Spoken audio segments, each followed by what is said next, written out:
Hello everybody, my name is Funtikova-White, also known as Ellie White. I'm a knitting machine enthusiast. I have about 20 or so knitting machines, love them all dearly. I'm very interested in the way they operate, to learn how the insides of the machine, if you will, look like, and why it does what it does, and so on. So it's always been fascinating to me.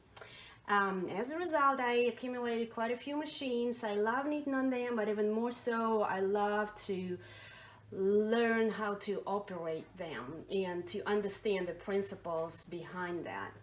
So one of my latest acquisitions is this little machine that I've been quite honestly hunting for several years now. These are pretty unique. They're very manual. This is a garter stitch machine.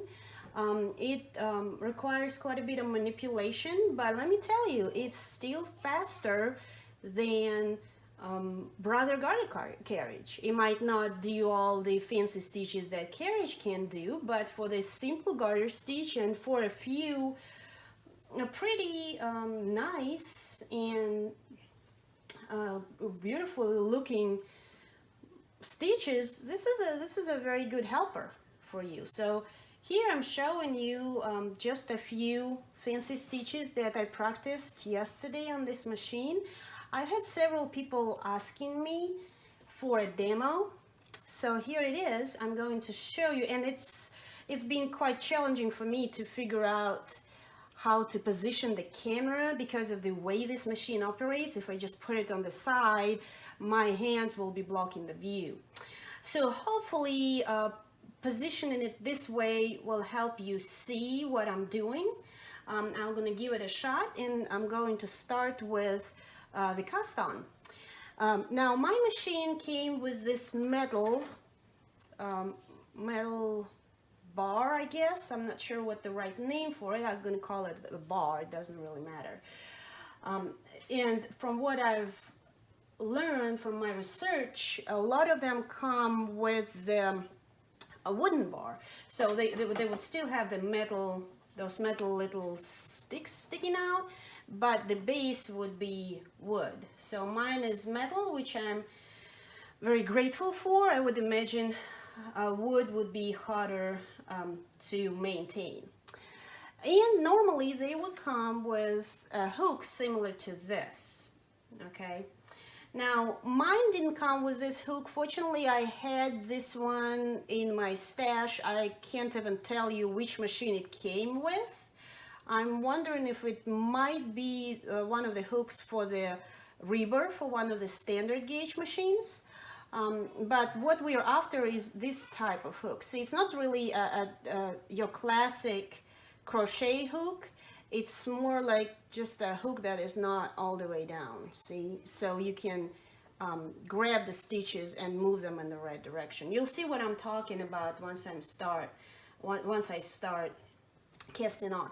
Now, this machine, being as manual as it is, still has a capability to adjust the tension. The stitch size probably would be the better term for it. And you do it by moving these two legs. There's these two legs that it's standing on. Under that, let me turn it around, see if you can see it. So as you can see over there, there's these bolts, right?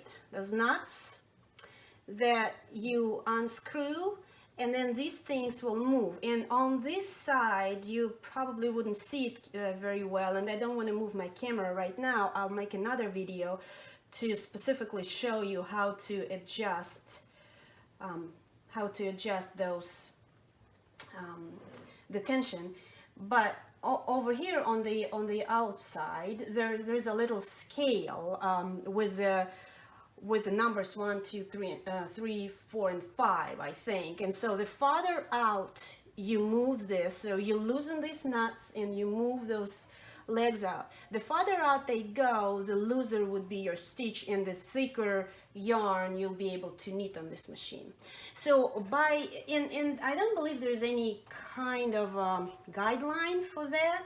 So I was just practicing and trying different tensions.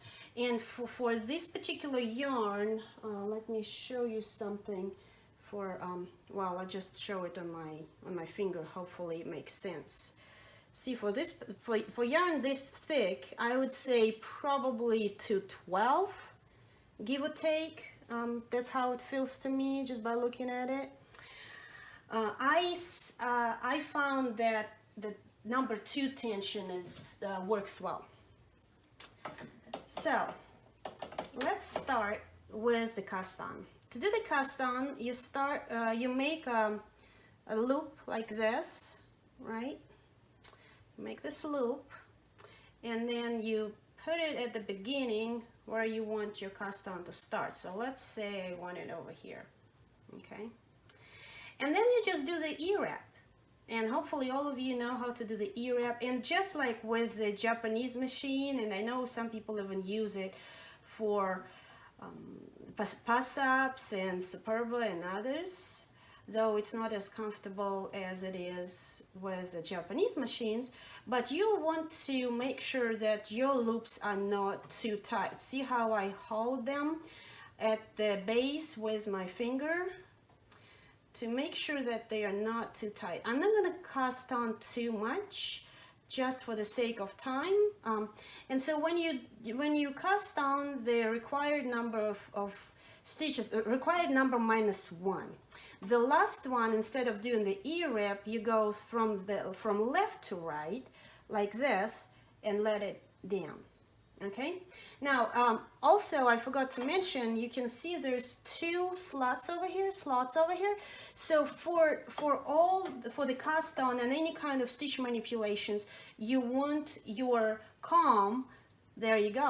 I remember the name. You want your comb to sit on the front slots, not on the back slots. Okay. So now when we're ready to knit, we move our comb to the slots closer to these moving parts over here. I have this thing, that knob over here. You can't see the very end of the machine, but this knob's supposed to be at the very end of the machine, to the very end to the left. Okay, in the machine when you move your comb. So, oh, and by the way, your thread, as you probably noticed, your thread is feeding from the left. Even though we will be moving our knob from right to left, your yarn will always be feeding from the left. Okay, so we continue. So we're ready to knit now. Ideally, so you have this stop on this side. Let me show you, move it a little bit. So you have, on this side of the machine, you have this stop. And so ideally, you would just push your comb all the way against the stop, and that would ensure that it's aligned properly with these moving parts. However, what I've noticed with my machine, it doesn't work quite as well. I'm wondering, maybe the comb is not the comb that came from this machine. So I will have to do a little bit of manipulations to make it work, to make it align. So basically what you're after is, see, as you move this comb, this knob over here, these parts are moving as well. So they need to come forward in between this little nails or whatever you want to call them, right, on the comb. So therefore you want to align your comb so that it's alternating, right? So they wouldn't clash on those knobs, but rather on those little nails, but rather go in between them. So I move the comb all the way to the other side. Okay. And now I take my yarn, and where I have the last stitch where my yarn is looped, that very same, so I kind of loop the yarn around the last one. Remember how we looped it this way? right? So now I loop it around that same nail over here, and then I put it in this space. I go with this yarn all the way to the left in the space between the comb and these moving parts. See how it goes in between? And then I let it drop. It doesn't really matter. You want to make sure that your end is far to the left, beyond your very first stitch. But other than that, it doesn't really matter when it drops. You'll see why in a minute. And you just drop it in between those two moving parts, two moving hooks, okay? Once you're done, I prefer to hold just a tiny bit as I move my knob from right to left until it catches the yarn. So as I move my knob over here from right to left, see how they coming back, and they will pull the yarn that you put in between with them. And that's crucial for us to make the first and all the other rows. So once it catches the yarn right here, see how it caught the yarn, now I just let it go. I let my my yarn go on this end, and I just move it around. So here we go. All right, and this is the first row. See how it went past the very first stitch? That is critical for us. We want the yarn to pass that the very first stitch. Now, as I mentioned, the first couple of rows will be a little tricky, slower than the rest, so bear with me. So now what we need to do is to grab this bottom yarn over here, and now mind you, the very right stitch does not knit, okay? Every row, the very right, the right end stitch does not knit. So you start with this yarn between the last, let's say, let's call from right to left. So this is our first stitch. So between the first and the second stitch, you get this yarn at the bottom, and you pull it over the second stitch. Now you take the next one and you pull it over third and second, okay, over the two neighboring stitches over here. I take the next one, the bottom one, and I pull it over fourth and third, and I will continue in this manner all across the row. Again, as I said, the first row, depending on the yarn you're using and the tension, it might be a couple of rows that are a little bit slow and tedious and painful even sometimes, but after the couple of rows it gets much easier. So once again, bear with me. And as you can see, and again, I've been having a lot of trouble when I just started knitting with this machine, with this first row, way more trouble that I'm having now. What I've learned, the reason I was having so much trouble is because the distance between my comb and the machine, or in other words, the tension or the stitch size, was not correct. It was too close. So the yarn was having trouble fitting in between the stationary comb and the moving hooks in the back. So if you're having trouble with that, start by adjusting the tension. Make the distance between the comb and the machine wider, and it will help for sure. And so finally, the last one, this is the loop that we made, remember? So I hooked that loop and I just put it over the last stitch. Okay, don't worry about this additional ones where there's no cast on row under them. And you'll see it doesn't really matter. So our next step is pull it up, see, and they just disappear. So no matter how far you go, they just disappeared the moment we pull the comb. So we pull the comb, now we turn it around and making sure that the yarn end is facing us, right? So like this, okay? And now I put it back on the same closer to the machine slots. Once again, the yarn is on the side, as you can see. This is what I'm knitting with. I'm adjusting it again to make sure that it will allow the moving hooks to go in between those little posts. Alright, so after I made the whole video, I discovered that my head was blocking the view for the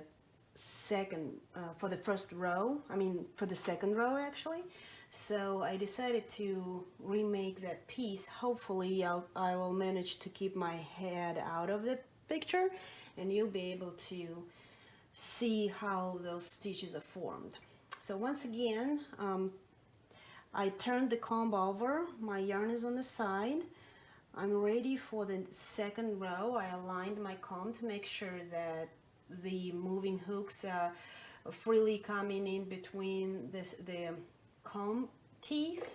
And now I'm moving from left to right. Take my yarn, pull it over to the left, move it from right to left.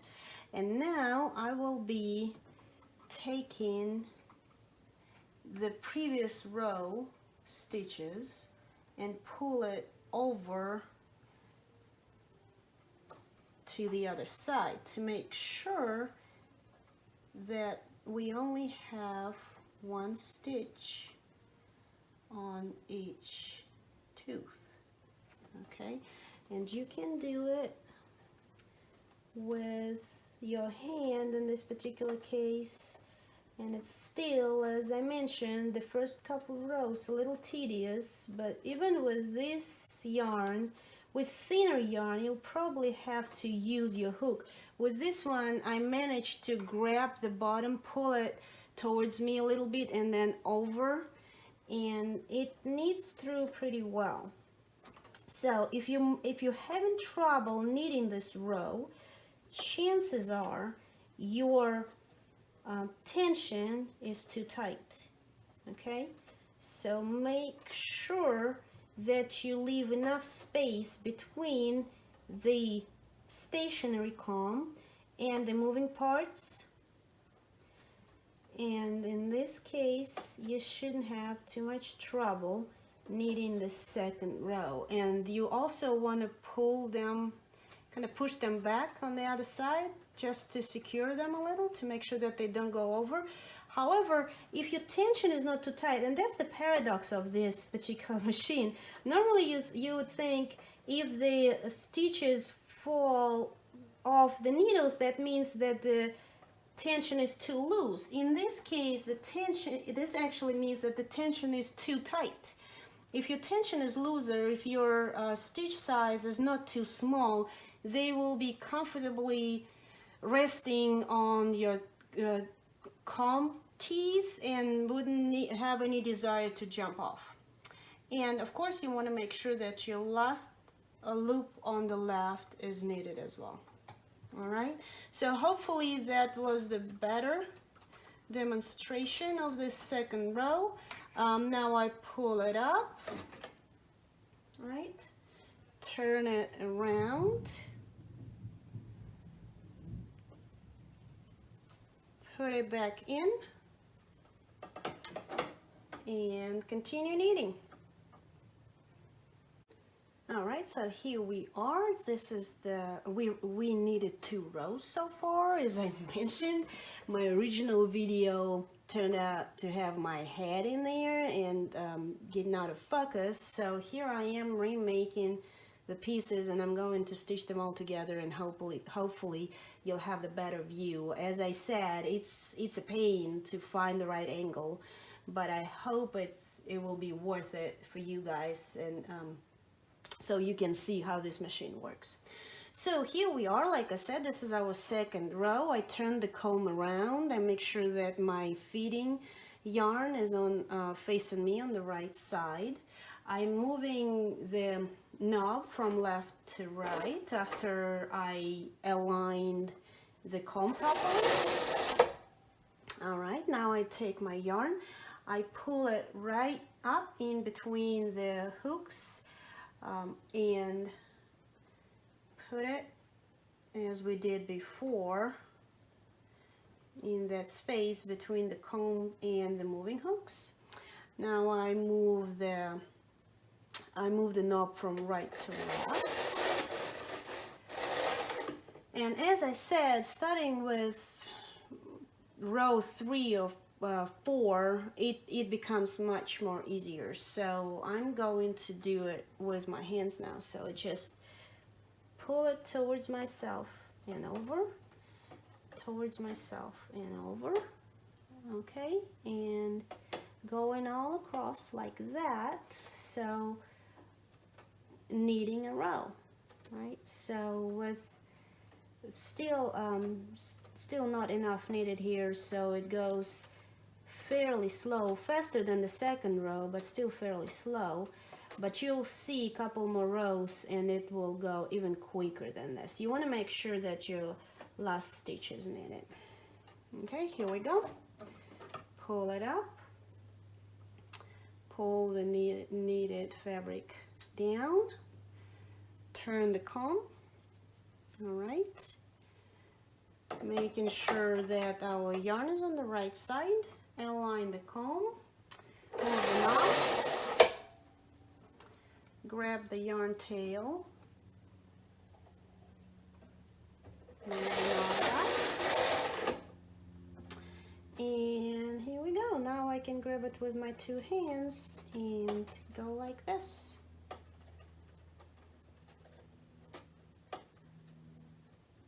There, that was a row. How fast was that? As I mentioned, even with the garter carriage, as amazing as it is, I haven't knitted. I have a few. I haven't knitted with them yet. They're waiting their turn. But I've seen other people knit it with them. And I've talked with my friends who make garments with garter carriages on brothers. So to knit 600 rows, it takes them, I think, 6 to 8 hours, give or take. Granted, you do not need to watch it, right? Because it's fully automatic.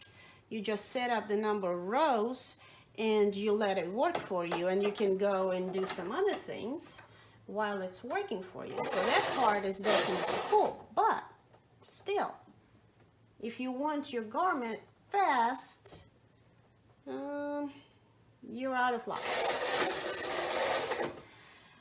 So here, yeah, it's more involved, and you know, people who are not familiar with this machine, they often say, well, yeah, but it's so manual, it's faster to knit it by hand.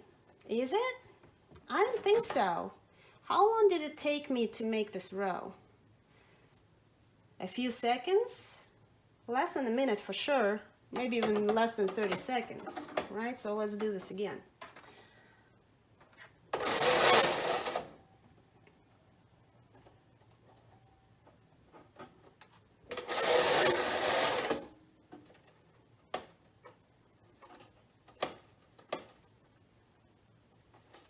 There, it's a row. I don't care how good of a knitter you are, hand knitter, there's no way you will knit a row in 5 seconds. So no, I don't believe this is slower than the hand knitting, and it's definitely faster than even with the automatic garter carriage. So I hope you enjoyed my demonstration. I hope you get your hands on one of these little helpers. I find it's just pretty amazing machine, and for the garter stitch, quite invaluable. So good luck hunting for one of those. If you find one, don't forget to share with me. You can find me in all these different Facebook groups. One of my favorite is the vintage knitting machines. So see you there, and happy knitting.